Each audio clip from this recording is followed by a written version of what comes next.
அதே மாதிரி ஓபிஎஸ் இன்னைக்கு வந்து சொல்கிறாரு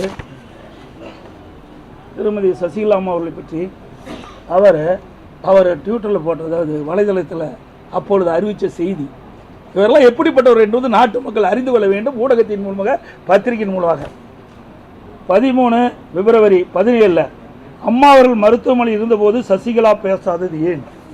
அப்பொழுது யார்? ஓபிஎஸ். பிப்ரவரி 14 2017 குற்றவாளி சசிகலா தப்பியது தமிழகம். குற்றவாளி சசிகலா தப்பியது தமிழகம் செய்தி. அதோடு அன்றைய தினமே 14 பிப்ரவரி 17 சசிகலா உள்ளிட்ட 3 உடனடியாக சரணடைய உத்தரவு. அப்புறம் மார்ச் 3 2017 உயிருடன் இருக்கும் வரை சசிகலா உறவினர்கள் கட்சியில் அனுமதிக்க மாட்டேன் என மாண்பு அம்மாள் கூறினார். இவர்கள் தான் ஒட்டுக்க சேர்ந்திருக்கிறாங்க. இப்படி சந்தர்ப்ப சூழ்நிலைக்கு தக்கவாறு தங்களை மாற்றிக்கொள்வதுதான் இவர்கள். இந்த இயக்கத்திற்கு விசுவாசமாக இருந்தது கிடையாது, அவர்களுக்குள் விசுவாசமாக இருந்ததும் கிடையாது.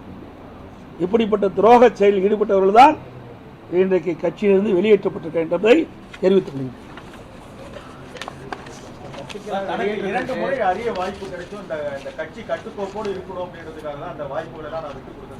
எப்ப 2 முறை வந்தது? அம்மாவே பதவி பொறிச்சிட்டாங்களே.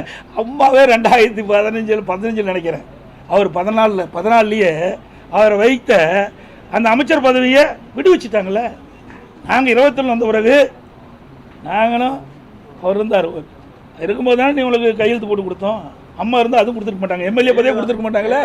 இறப்புக்கு பிறகு சார் கூவத்தூர்ல அவருக்கு தான் ஃபர்ஸ்ட் வாய்ப்பு. எங்க வாய்ப்பு கிடைச்சிருந்தா? இப்போ இவருடைய எண்ணங்கள்லாம் எப்படி இருக்குன்னு உங்களுக்கு நல்லா தெரியும். இன்னைக்கு எம்எல்ஏ தான் தேர்ந்தெடுக்கணும். எந்த எம்எல்ஏ தேர்ந்தெடுத்தாங்க? இவரோட எத்தனை பேர் வெளியே போயிருக்கிறாங்க சொல்லுங்க. எங்களோட எத்தனை பேர் இருக்கிறாங்க? ஆக அத்தனையும் ஒரு பொய் செய்திகள். இவர் மாய உலகத்தை மக்களை உருவாக்கி அந்த பகுதியில் ஒரு சிற்றரசு போல நடந்துக்கிட்டு இருந்தார். இன்றைக்கு அந்த பகுதி மக்களுக்கு விடிவு காலம் பிறந்திருக்குது, சுதந்திரம் பெற்றிருக்குது. அதனால தான் அங்கே இருக்கிற நகர செயலாளர், ஒன்றிய செயலாளர்லாம் இன்னைக்கு இனிப்பு வழங்கிட்டு இருக்காருன்னா அவருடைய செயல்பாடு எப்படி இருக்குன்னு பாருங்க.